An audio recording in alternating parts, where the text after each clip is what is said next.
ಆತ್ಮೀಯ ಬಂಧುಗಳೇ, ಶ್ರದ್ಧೆಯ ತಂದೆ ತಾಯಂದಿರೇ, ನಲ್ಮೆಯ ಸಾಹಿತ್ಯಾಭಿಮಾನಿಗಳೇ, ಹರಿದಾಡುವಂತಹ ಮನವ ನಿಲ್ಲಿಸುವುದು ಬಲು ಕಷ್ಟ. ಕಾಶಿಗೆ ಹೋಗಬಹುದು, ದೇಶವ ಸುತ್ತಲೂಬಹುದು, ಆಸೆ ಸುಟ್ಟಂತಿರಬಹುದು, ಆದರೆ ಹರಿದಾಡುವ ಮನವ ನಿಲ್ಲಿಸುವುದು ಬಲು ಕಷ್ಟ ಹರಿಯೇ ಅಂತ ದಾಸರು ಎಷ್ಟು ಸುಂದರವಾಗಿ ನಮ್ಮ ಒಂದು ಅರ್ಹತೆಯನ್ನ, ಯೋಗ್ಯತೆಯನ್ನ ಅಳೆದಿದ್ದಾರೆ ನೋಡಿ. ಇಲ್ಲಿ ಮನವೆಂಬ ಮರ್ಕಟವ ಧ್ಯಾನವೆಂಬ ಗೂಟಕ್ಕೆ ಕಟ್ಟಿ ಭಗವಂತನೆಂಬ ಹರಿಗೋಲ ಹಾಕುತ್ತಾ ದಡವನ್ನು ಸೇರಬಯಸಿದೆ ಪ್ರಭು, ದಡವನ್ನು ಸೇರಬಯಸಿದೆ ಅಂತ ಮತ್ತೊಬ್ಬ ಮಹಾನ್ ಕವಿ ಹೇಳಿದ್ದಾರೆ. ಆ ಪರಮಶ್ರೇಷ್ಠನಾದಂತಹ ಪರಬ್ರಹ್ಮನನ್ನ ಅರಿಯೋದಕ್ಕೋಸ್ಕರ ನಾವು ಮಾಡಬಹುದಾದಂತಹ ಎಲ್ಲ ಕೆಲಸಗಳು ಕೂಡ ಅರ್ಧ ಅಥವಾ ಖಾಲಿಯೇ ಆಗುತ್ತೆ. ಯಾಕೆ ಅಂತಂದರೆ ಆ ನಿತ್ಯ ಸತ್ಯಮೂರ್ತಿಯನ್ನು ಪಡೆಯೋದು ಅಷ್ಟು ಸುಲಭವಾದಂತಹ ಕೆಲಸ ಅಲ್ಲ.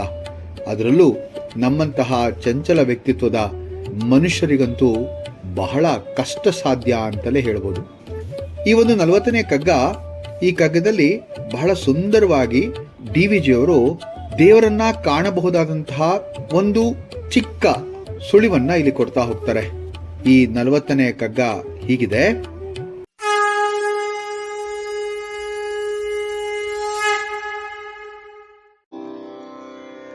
ನಿಶಿಯೊಳೇಂ ಕಾಣಬಾರನು ಹಗಲನೊಲ್ಲದೊಡೆ, ಶಶಿರವಿಗಳವನ ಮನೆ ಕಿಟಕಿಯಾಗಿರರೇಂ.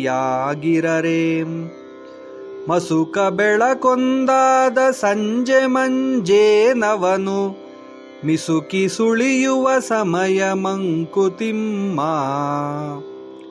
ಮಂಕುತಿಮ್ಮ.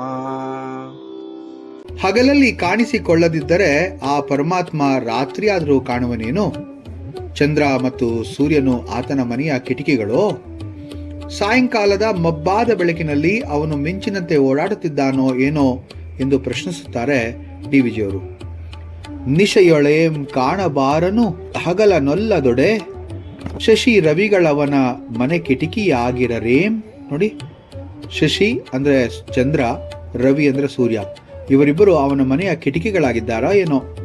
ಮುಸುಕು ಬೆಳಕೊಂದಾದ ಸಂಜೆ ಮುಂಜೇನವನು, ಮಿಸುಕಿ ಸುಳಿಯುವ ಸಮಯ.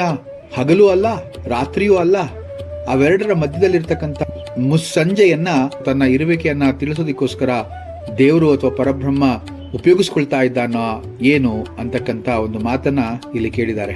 ಮನಸ್ಸು ಒಂದು ಮರ್ಕಟ, ಅದನ್ನು ಸ್ಥೀಮಿತದಲ್ಲಿಡೋದು ಬಲು ಕಷ್ಟ. ಕಣ್ಣು ತೆರೆಯುವುದೆಂದರೆ ಹಗಲು, ಕಣ್ಣು ಮುಚ್ಚುವುದೆಂದರೆ ರಾತ್ರಿ ಎನ್ನುವಂತಹ ಪರಮೋಚ್ಚ ಕಲ್ಪನೆ ಇರಬಹುದೇನೋ DVG ಅವರದು. ಹಗಲು ಅಂದ್ರೆ ಕಣ್ಣು ತೆರೆದಾಗ ಲೋಕದ ಇಂದ್ರಿಯಗಳ ಸೆಳೆತಕ್ಕೆ ಸಿಕ್ಕಿ ಈ ಮನಸ್ಸೆಂಬ ಮರ್ಕಟ ಆಡದೇ ಇರೋ ಆಟಗಳೇ ಇಲ್ಲ.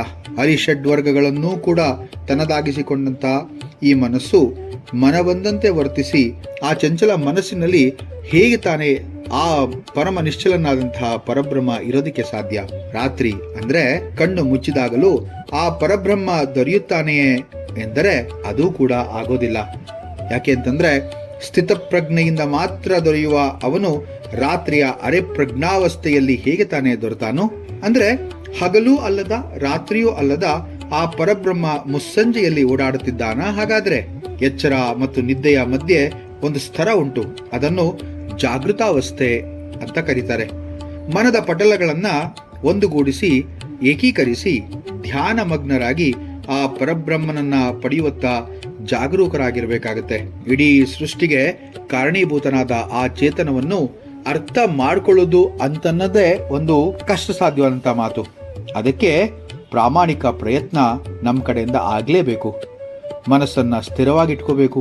ಧ್ಯಾನದ ಒಂದು ಜಟಿಲತೆಯನ್ನ ಗಟ್ಟಿಯಾಗಿಸಿಕೊಂಡು ಆ ಪರಮಶಕ್ತಿಯ ಒಂದು ಆರಾಧನೆ ಅಥವಾ ಒಂದು ಆಚರಣೆ ಮಾಡಿದಾಗ ಮಾತ್ರ ಆ ಪರಮಶಕ್ತಿಯ ಒಂದು ದರ್ಶನ ನಮ್ಮ ಮನಸ್ಸಿನ ಅಂತಃಪಟಲಕ್ಕೆ, ಅಂತಃಚಕ್ಷುವಿಗೆ ಸಿಗುತ್ತೆ ಅಂದ್ರೆ ತಪ್ಪಾಗಲ್ಲ. ಆದರೂ ಆ ಅಂತಃಚಕ್ಷುವಿಗೆ ಸಿಗೋದು ಅಥವಾ ಗೋಚರಿಸಬಹುದಾದಂತಹ ಬ್ರಹ್ಮ ತೇಜಸ್ಸಿನ ಒಂದು ದೃಶ್ಯ ಕೆಲವು ಕ್ಷಣಗಳು ಮಾತ್ರ. ಒಂದು ಶಾಸ್ತ್ರದಲ್ಲಿ ಹೇಳುವಂತೆ ಅಂತಹ ಅವಸ್ಥೆ ಸುಮಾರು 90 ಕ್ಷಣಗಳು ಮಾತ್ರ, ಅಂದ್ರೆ 1.5 ನಿಮಿಷ ಮಾತ್ರ ಅಂತ ಹೇಳೋದಿದೆ.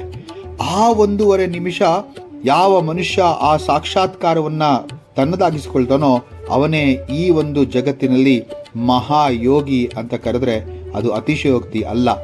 ಹೀಗೆ ಬ್ರಹ್ಮನ ಒಂದು ಅಸ್ತಿತ್ವವನ್ನು ಅರಿತು ಈ ಸೃಷ್ಟಿಯನ್ನ ಅರಿಯುವಂತಹ ಪ್ರಯತ್ನವನ್ನ ಮಾಡತಕ್ಕಂಥ ಎಲ್ಲಾ ಮನುಷ್ಯರಲ್ಲೂ ಕೂಡ ಈ ರೀತಿಯಾದಂತಹ ಒಂದು ಕಾಯಕಲ್ಪದ ಒಂದು ಮನಸ್ಸು ಮತ್ತೆ ಆ ಪರಿಶ್ರಮ ಇರಬೇಕಾಗತ್ತೆ.